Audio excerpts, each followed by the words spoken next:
Friday, somewhat out of the blue, Donald Trump posted this on his social media platform.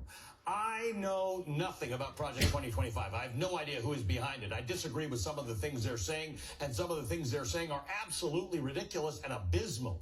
Anything they do, I wish them luck, but I have nothing to do with them. Now, from the get-go, we all know that wasn't true, so we set out to debunk it. And honestly, I thought there might be a little more legwork involved in spelling out the web of connections between Donald Trump and Project 2025.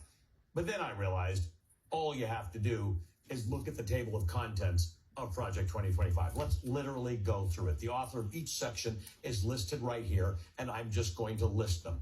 Forward, A Promise to America, written by Kevin Roberts, the president of the Heritage Foundation. Trump has name-checked the Heritage Foundation several times, including just a few months ago when he wrote that Roberts, quote, should keep going and get the word out. Chapter 1 on the White House office was written by Rick Dearborn, Trump's former White House Deputy Chief of Staff. Chapter 2 on the Executive Office of the President of the United States was written by Russell Vought, who is Trump's former director of the Office of Management and Budget.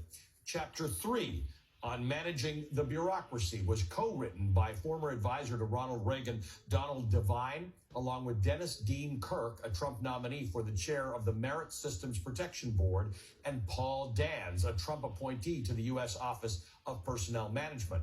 Paul Dans is the director of all of Project 2025.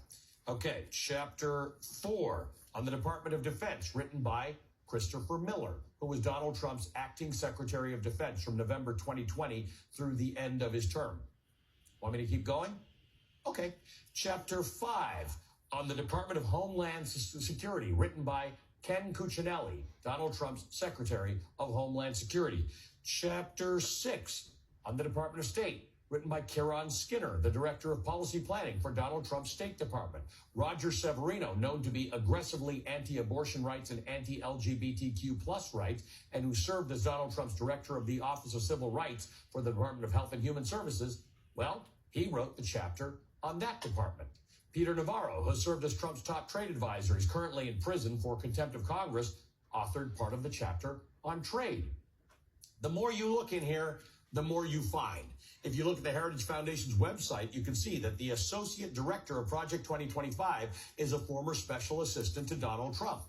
Here's the Heritage Foundation's press release. Quote, John McEntee, former director of the White House Presidential Personnel Office in the Trump administration, is joining the 2025 Presidential Transition Project, Project 2025, as a senior advisor.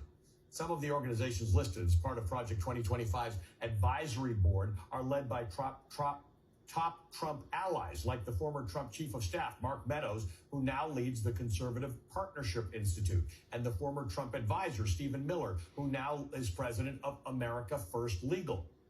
I literally don't have enough time to list every connection between Donald Trump and Project 2025, but I can absolutely confidently say that Donald Trump's claim that he, quote, knows nothing about Project 2025 and has, quote, no idea who's behind it, end quote, is, how do we say it in Canada?